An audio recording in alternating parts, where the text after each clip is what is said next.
Hi, welcome. I'm very excited to have an honored guest with us today, Fire. We're here at the Heartland Community riding out this cyclone together, Cyclone Alfred, the first cyclone to hit this area in like 30 years. And that cyclone's hitting us right after this grand, beautiful, ceremonious event called the Kiva happened here at Heartland, which is Mm, where we met.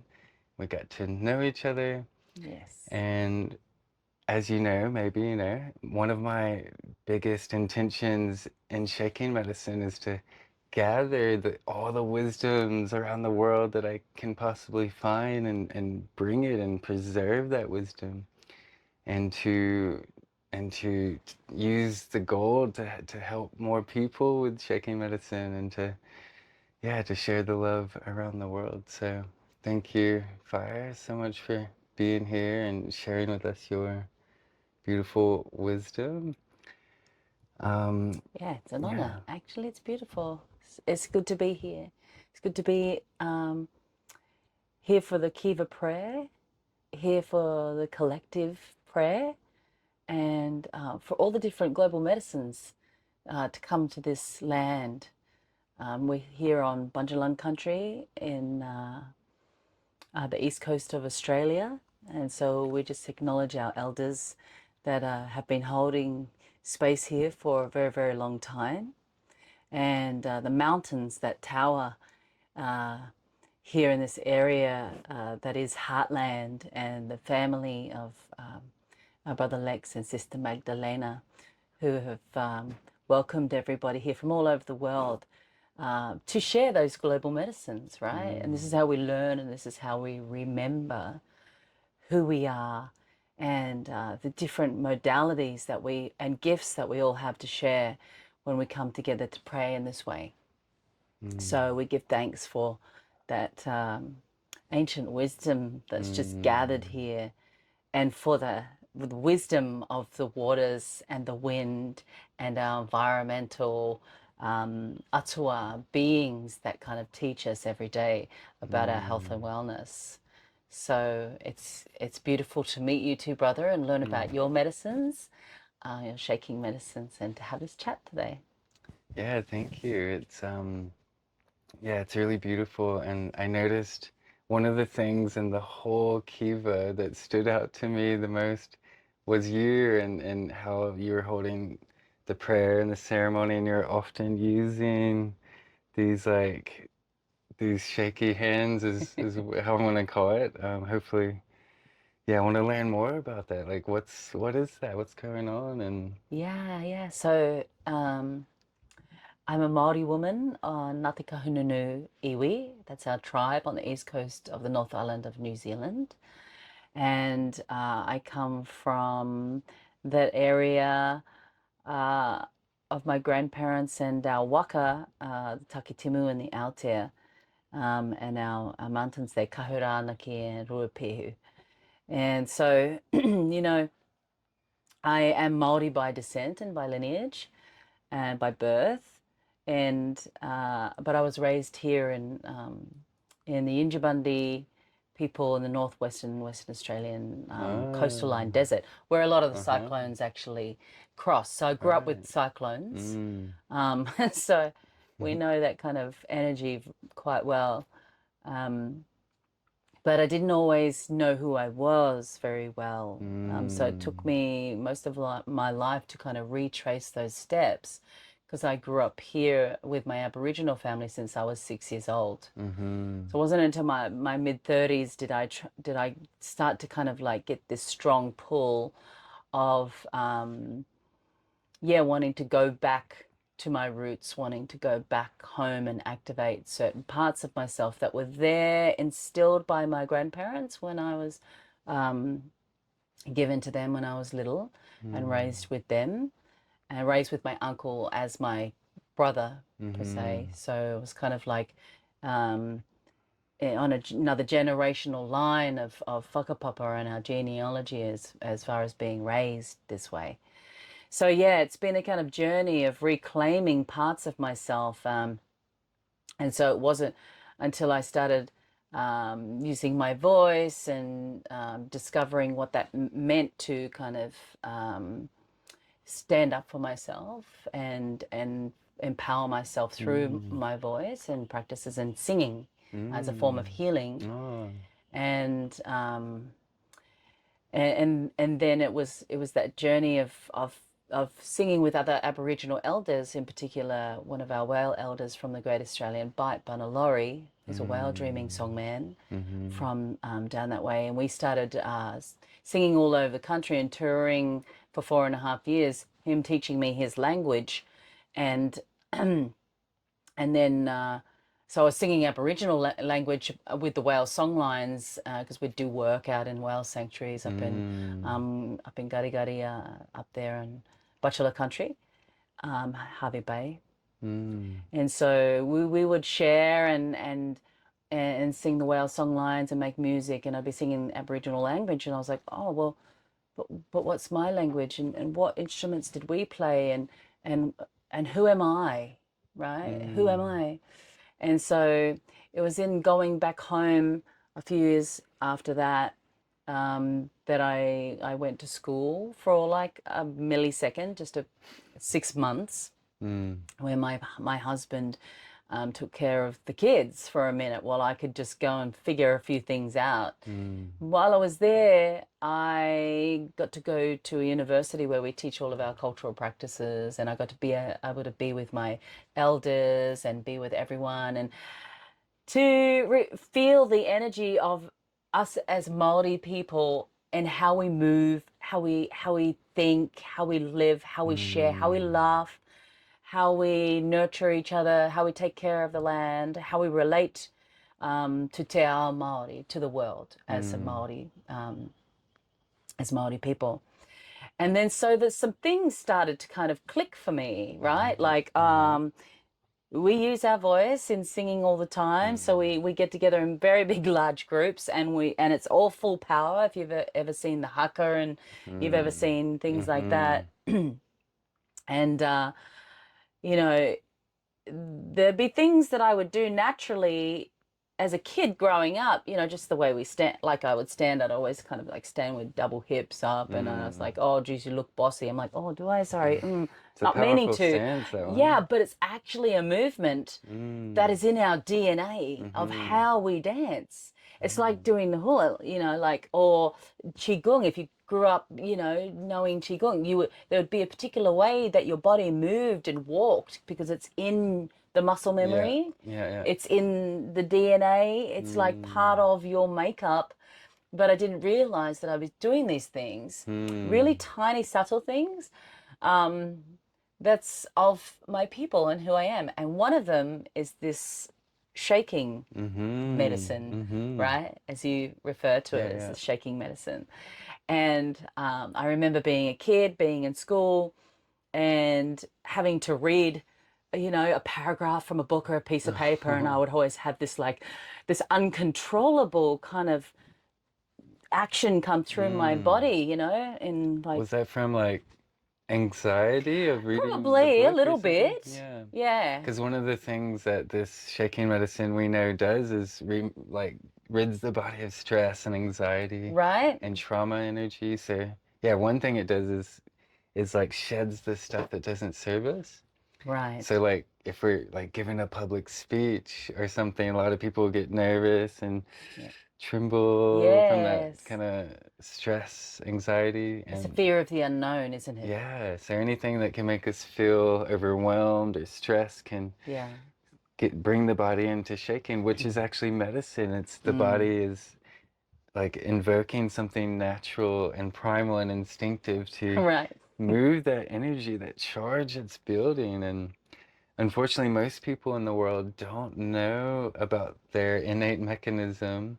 And so they'll be like, oh my God, something's wrong. And then they'll do their best to try to stop something that's actually Mm. trying to move energy to heal or to move the anxiety or the trauma or whatever it is. Mm-hmm. And I've talked to several indigenous elders and peoples in the past, and to my surprise, most of them, when I talk about shaking, this trembling of the body, most of them not all, but a lot of them don't know what I'm talking about. And Mm. which really surprises me because the idea, I guess, is that a lot of the indigenous peoples, you, I would think, would be the most connected to their animal body, to nature. But I guess due to I love things like colonialism, like that. there's been that disconnect even there, and I'm like, oh, but so it's been so refreshing to talk to you, Mm. and you're connected to this, Yes. and you've connected to the wisdom of the Maori and the indigenous Australian culture of, Yeah, just being um, raised that way, you know, we yeah, just grew up like that. and you have Um, that a lot of that wisdom intact, which so yeah, so nice to yeah, and like chat with you and yeah. discuss this and share. Yeah, I mean, Mm. like it is a remembering, right? So it's just like, oh, why am I shaking? Yeah, I got this like, yeah, definitely a little bit of fear, definitely anxiety, like, oh, all eyes on me now. Oh, that I'm Mm, being witnessed. And that witnessing can be very scary mm, for a lot of us. mm-hmm, Until you actually understand how to use that energy, um, and not it using you, right? because it's also a power we can cultivate, right? Like Yeah. a big intention in shaking medicine that's different than some other shaking modalities out there is they're more focused on like what can it get rid of within us, like the bad stuff. But for me, a big focus, especially in the shamanistic realms with it, has been like cultivating one's energy to a higher state Uh-huh. of potential. And then, you Right. know, as a Zen Tai therapist, which I'm excited to give you a Zen Tai Shiatsu session Alaputula. later, using that shaky energy often in my body work that for healing hands and stuff. Ah, gorgeous. Um, so yeah, like yeah.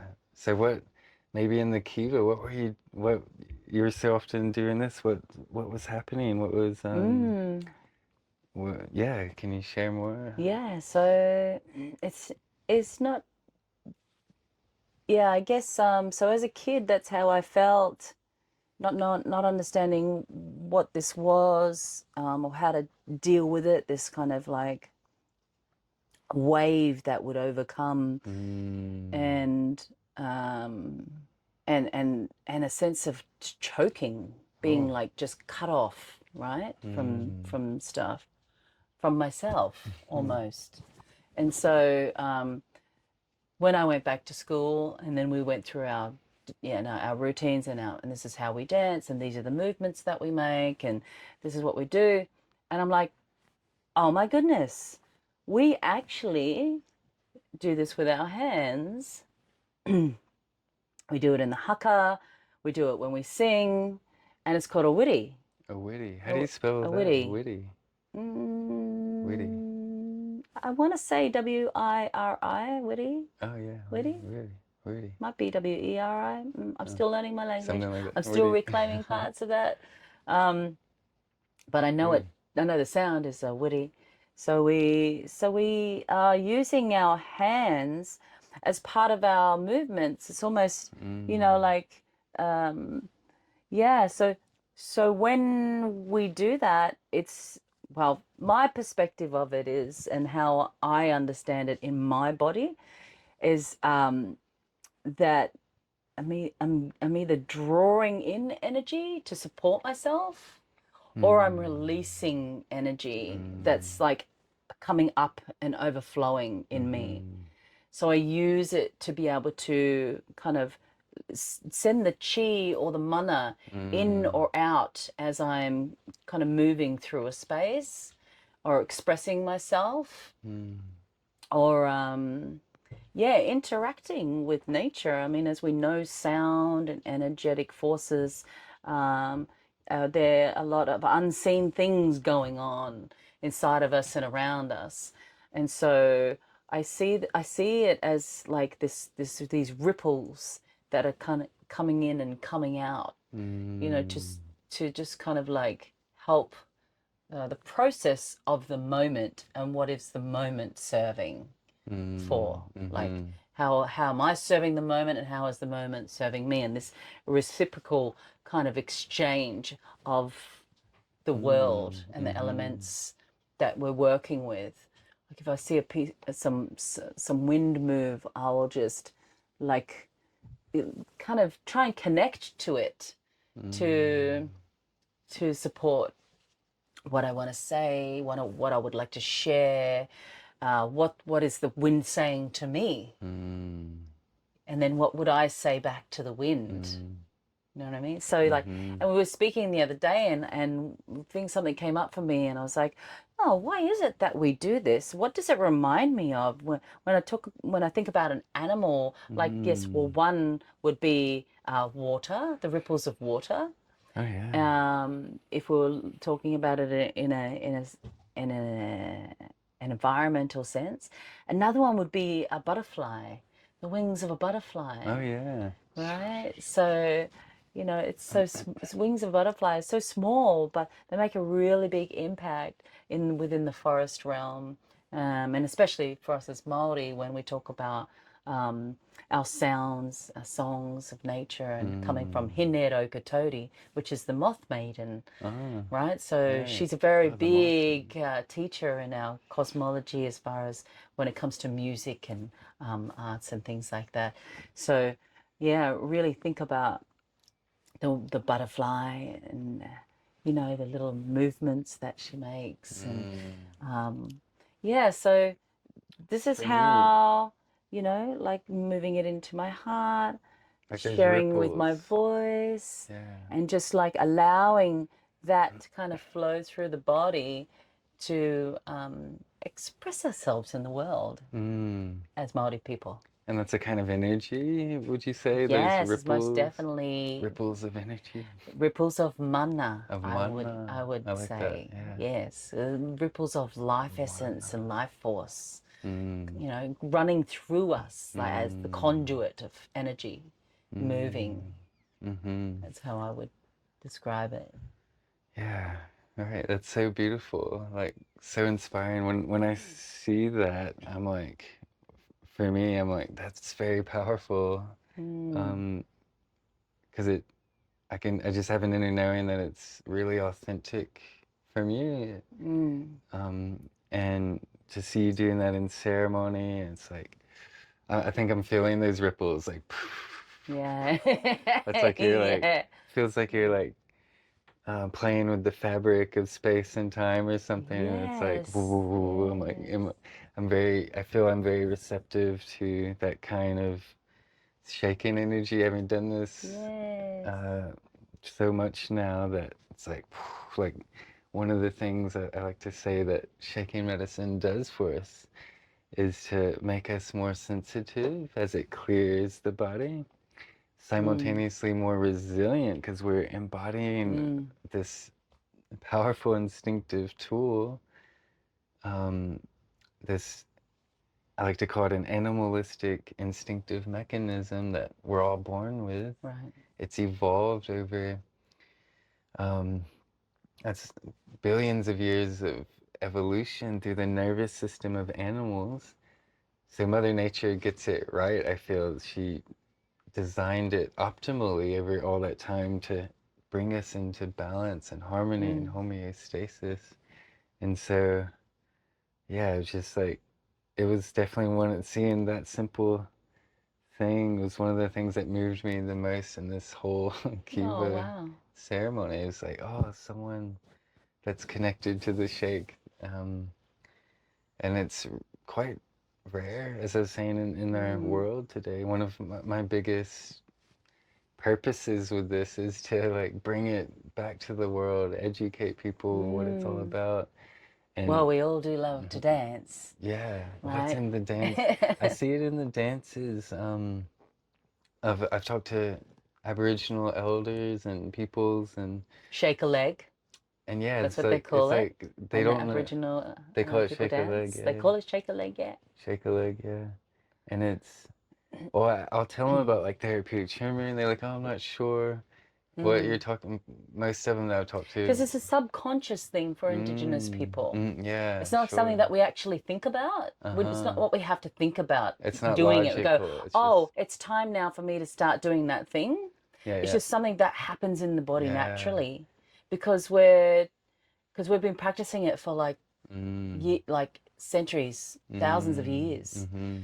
And so it's not like a, oh, I didn't even realize I did that type of Uh-huh. thing, you know? It's just Yeah. like, it's like breathing. And that's how it should be. Like babies do that when they're born. Right. We get Mama's in the belly, in there, yeah. always kind of like moving and rocking and Mm. shaking. When you're crying, it's such a soothing thing just to be balanced, just to Mm. shh, shh, shh, shh, Mm. and that rattle kind of shh, shh, shh, shh, Uh-huh. shh. Yeah. Like it's a here we go. We're living Mm-hmm. it. We're in a waka. We're in a bus, so we're Yeah. good at used to shaking, but um, I think it's definitely something that kind of we're feeling in the womb, Mm. and that something that mother brings, like you say. Um, we are a moving global ball of fire and space, and we're constantly moving and shaking. But then, Mm. that's our great mother doing that, and and Mother Pele shaking the Mm-hmm. earthquakes and all of the things. Mm. And then we have our birth mothers and that whole childlike kind of nurturing of being shaken to be Mm. nurtured Mm. as well, in that beautiful rocking sense. Yeah. And babies are doing it in the womb, like MRI scans, you'll see them, they're like doing all these like Yeah, spontaneous movements, and then after they're born, and yeah. somewhere down the line, and especially I guess in the West, we get conditioned out of this kind of cathartic, expressive kind of movement and such to, you know, we're told to bottle up our emotions and or whatever it is, like Put a suit on, get yeah, tight, yeah. chuck it on with a bow tie. Stop shaking your leg under the Yes, table, be and still, yeah, be stop quiet. making me anxious.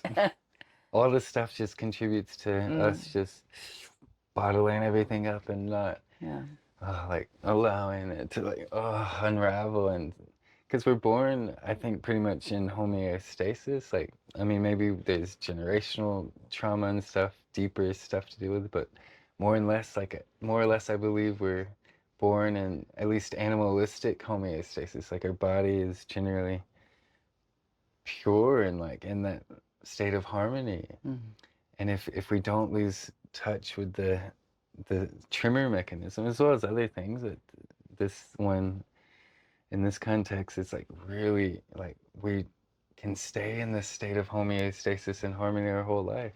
yeah. And then but we get conditioned out of it, and then decades go by and it gets bottled and bottled up, and Yeah, then all of a like sudden a we boiling kettle, yeah we ready to just pop. yeah, Mm. and then we lose control of ourselves. And that's an interesting one because this shaking medicine is really about learning how to let go of that control so the body can unravel itself. Mm. And but then if we bottle it up too much, like you just said, well, we lose control anyway, but Right, not in a good way usually, like in a right. way that hurts our Not in a safe relationships way. and Yeah, ourselves. And yeah. yeah, so fascinating. Mm. And to bring it back to the dancing, like, cause how is it?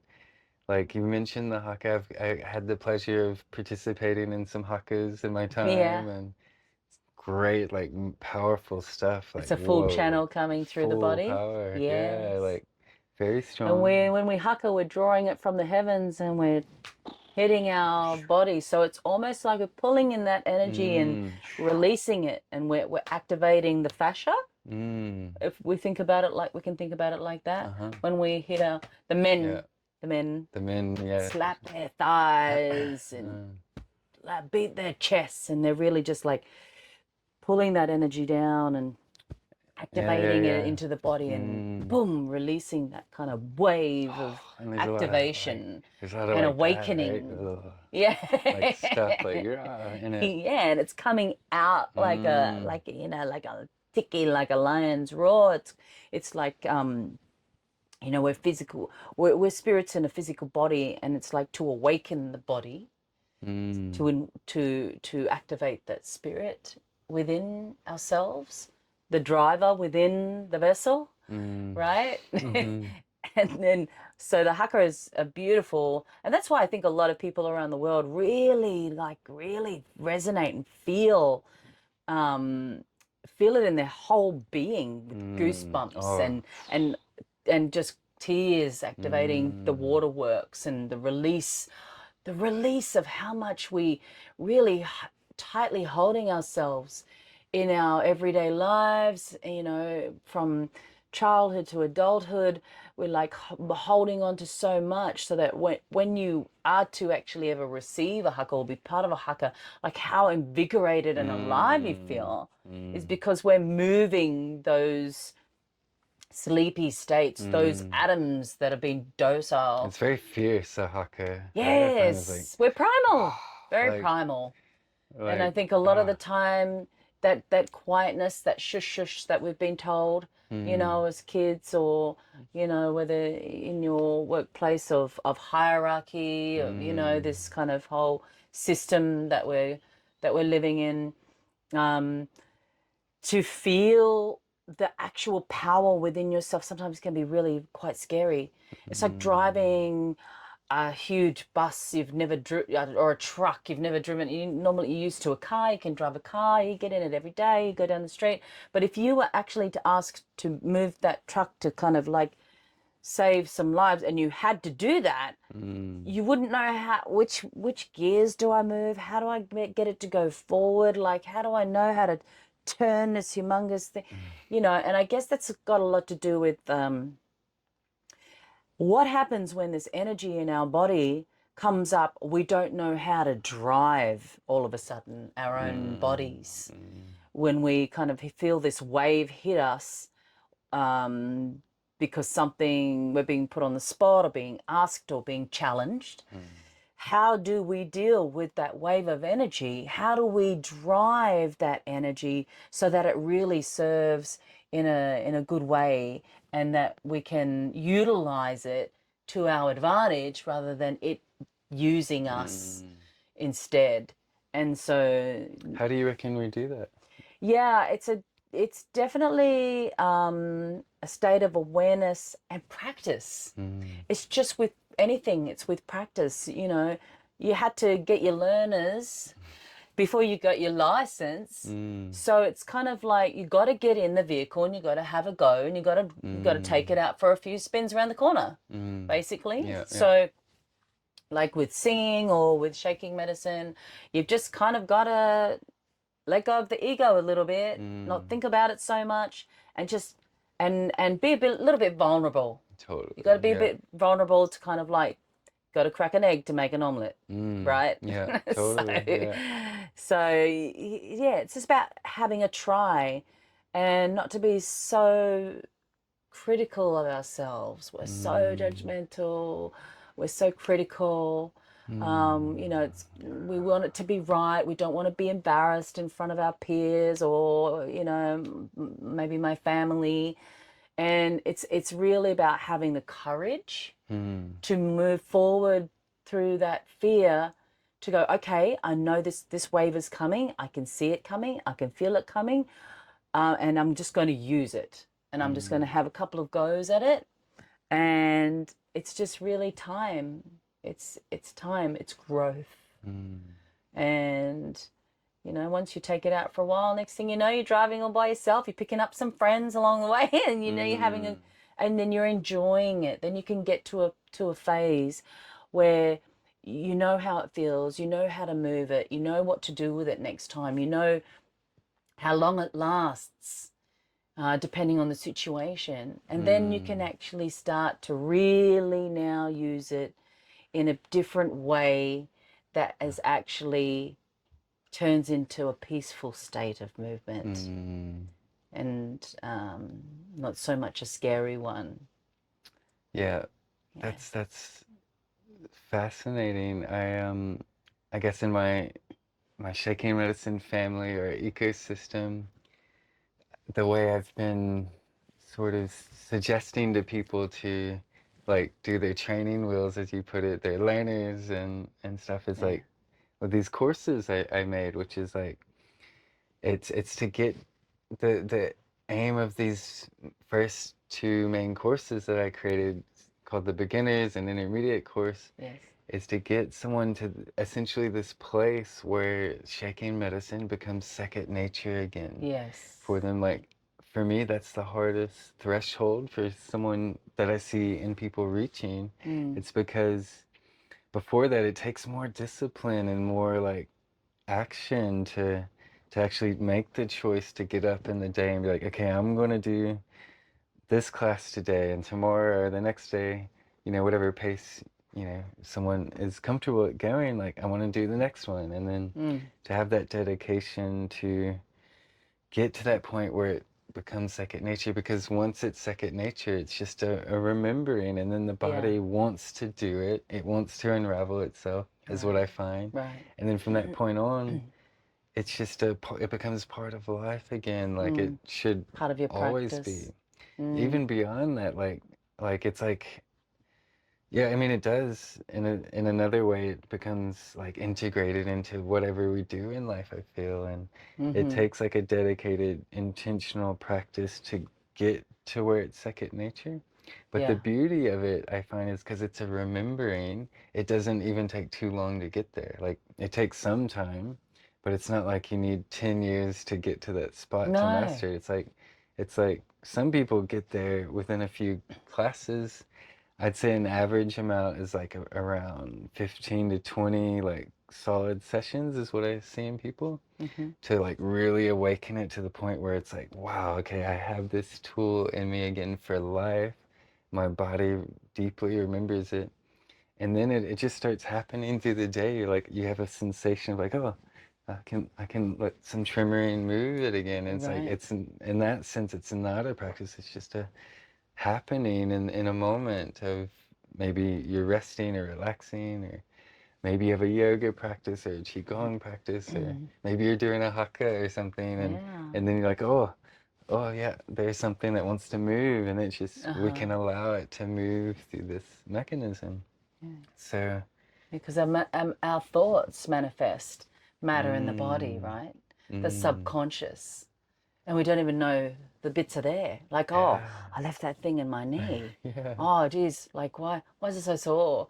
Oh, mm, like, oh, I've got this shoulder now. It's like, oh, what's mm. happening? And oh, that's because maybe some thoughts I had last week or last month.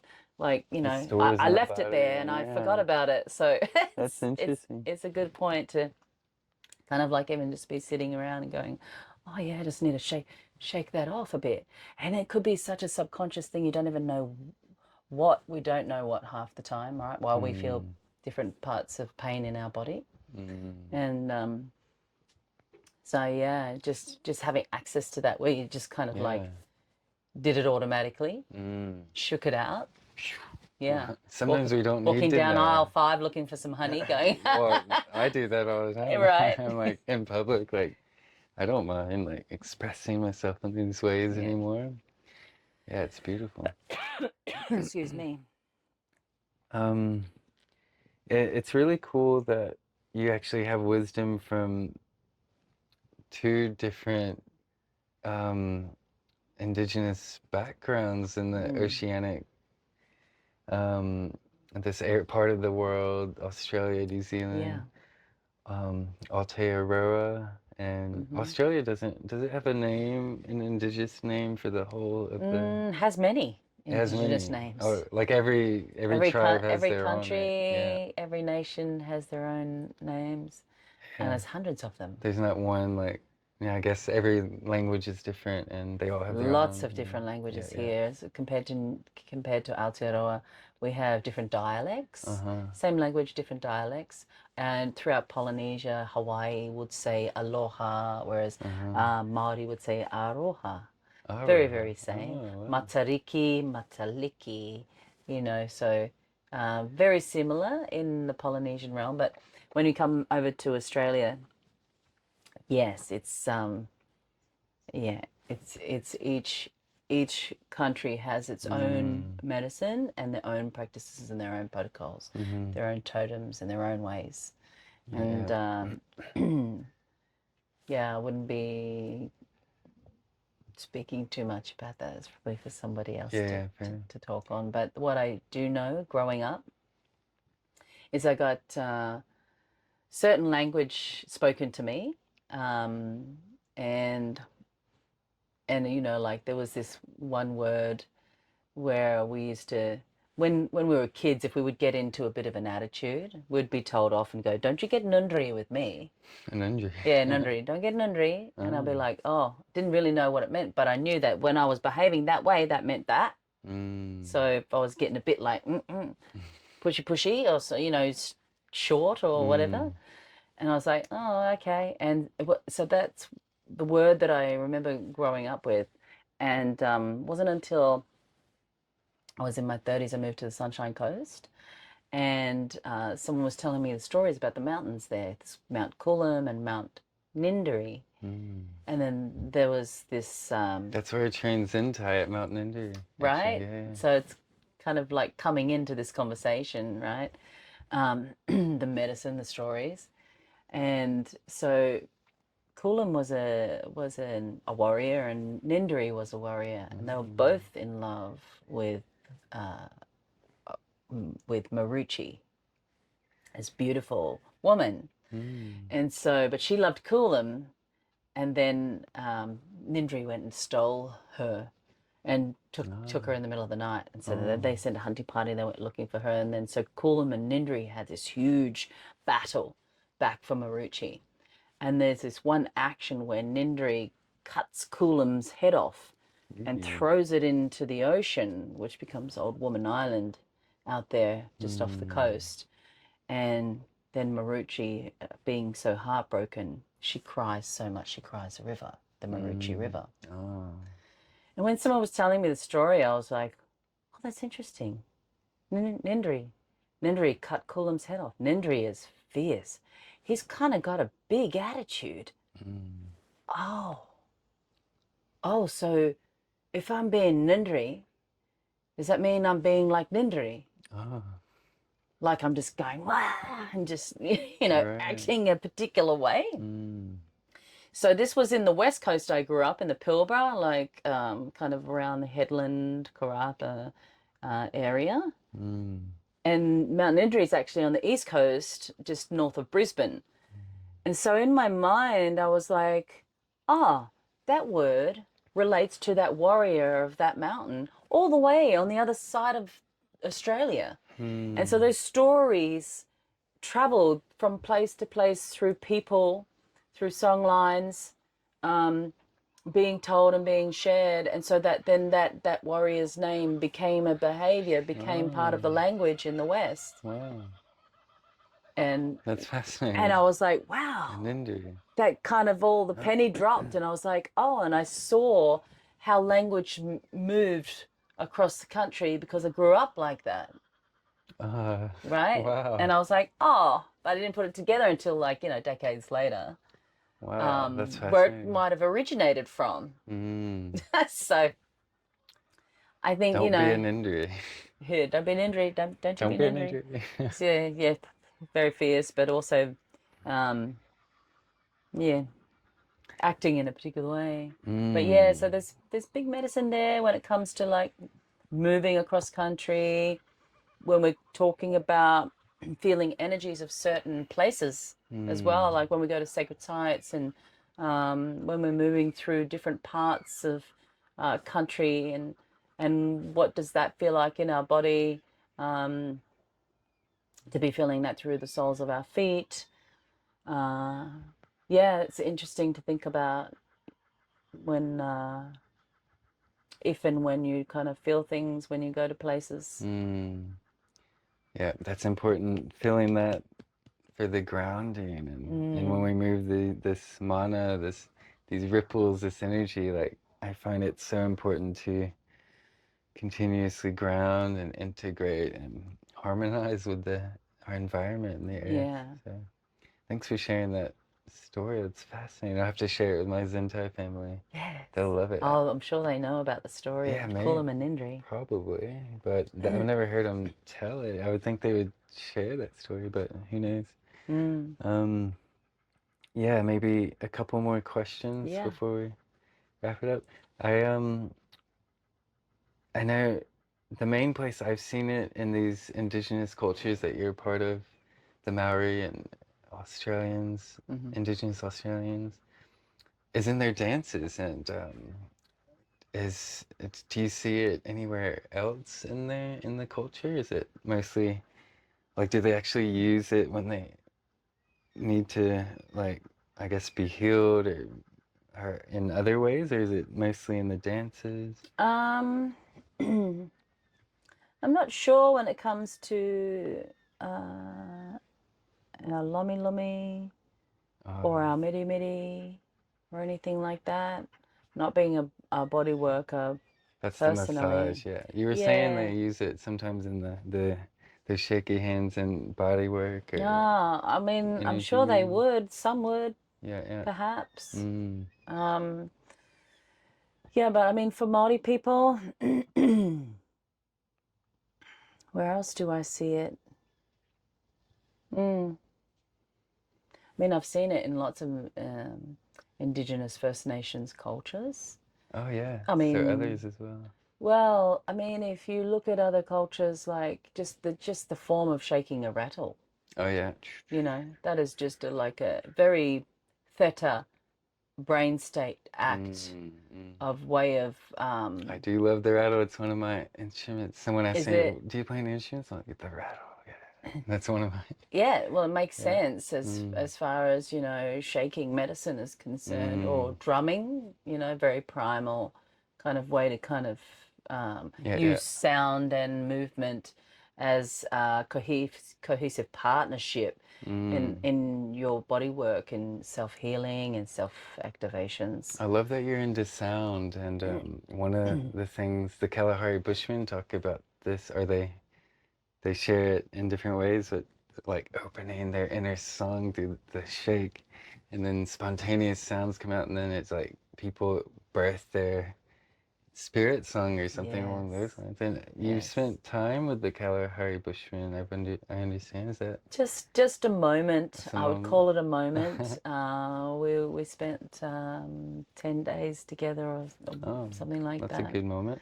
Yeah, but it was with a whole group of other elders as well, Oh.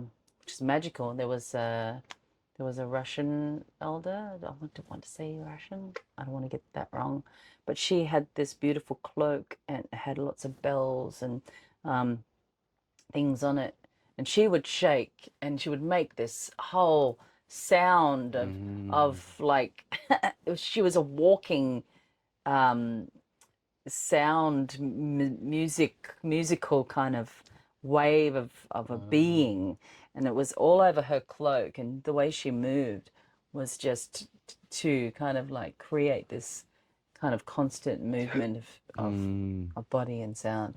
And I think that's like who we are Mm-hmm. as uh, as beings, really. And yeah, getting in touch with our totems, our animal totems, and how we actually relate to them by kind of invoking them within our costumes, within our music.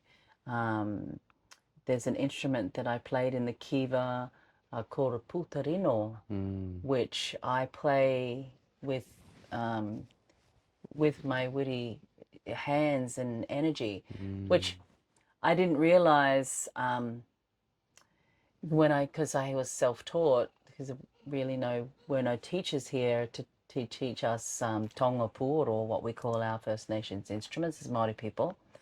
And so I had to teach myself, and the only way I could get sound of it was out of it. This instrument was to turn it sideways and to kind of like use my hand to kind of Mm. create this kind of sound.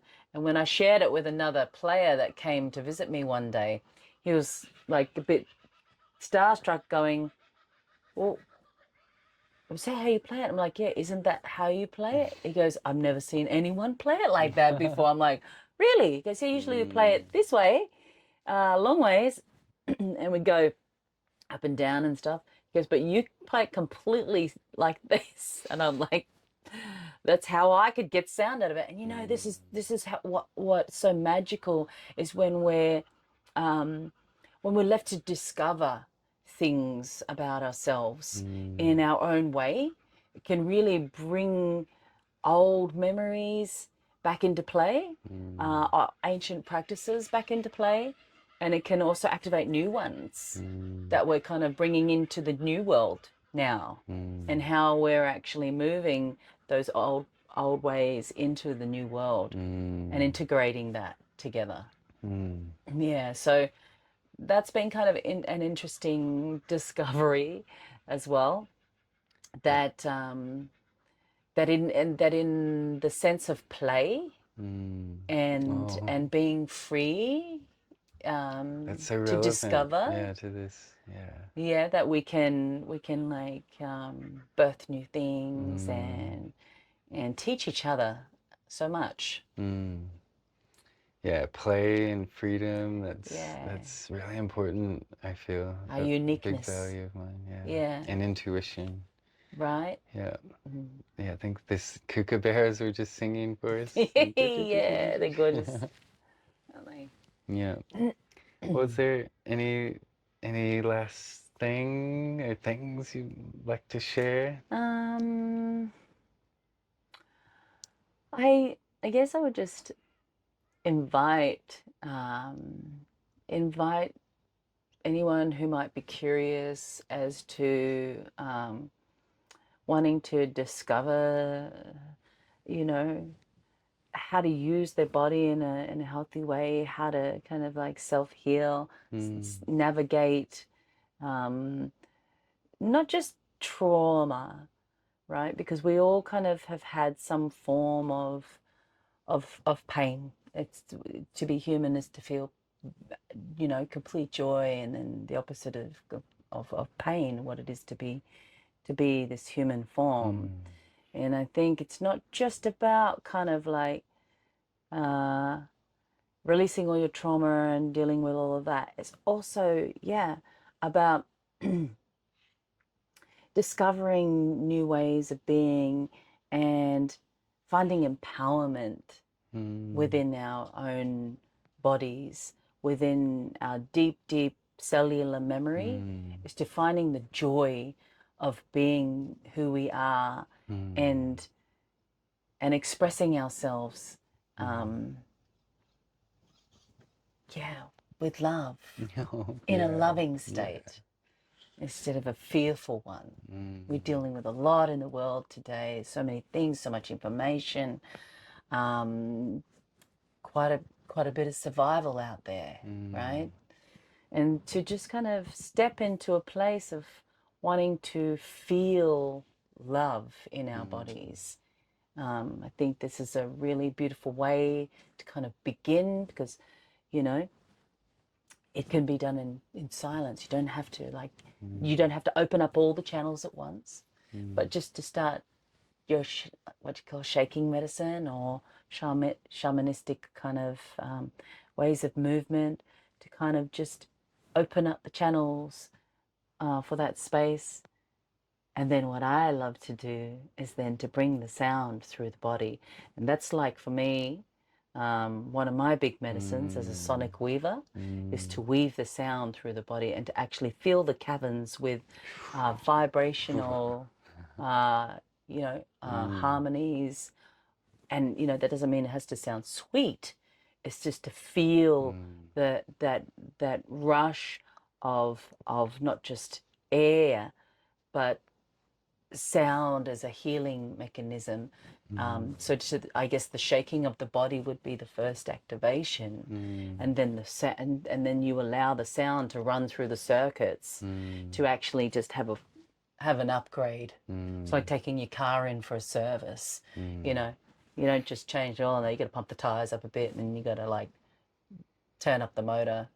So, Ah, like, if we're going to kind of go go to those spaces of wanting to fly in ourselves mm, in a really beautiful, joyous manner with our work and our life and our gifts of service to the world, mm, I think these are really two beautiful things that we can um, start to kind of work on within the human body, mm. health and wellness. I completely agree. Yeah, that's so beautiful. Yeah. May we close with the Maori, With a hongi? with a hungi? Yeah, Yes, of yeah. course. I would Oh, love yay. to. Thank you so much. And I'll link Fire up. And so if you want to connect and find our links and such. And yeah, it's been a pleasure Yes. Thank you, sharing this brother. with you. Thank Thank you. you. Kia ora. Kia ora. Hmm.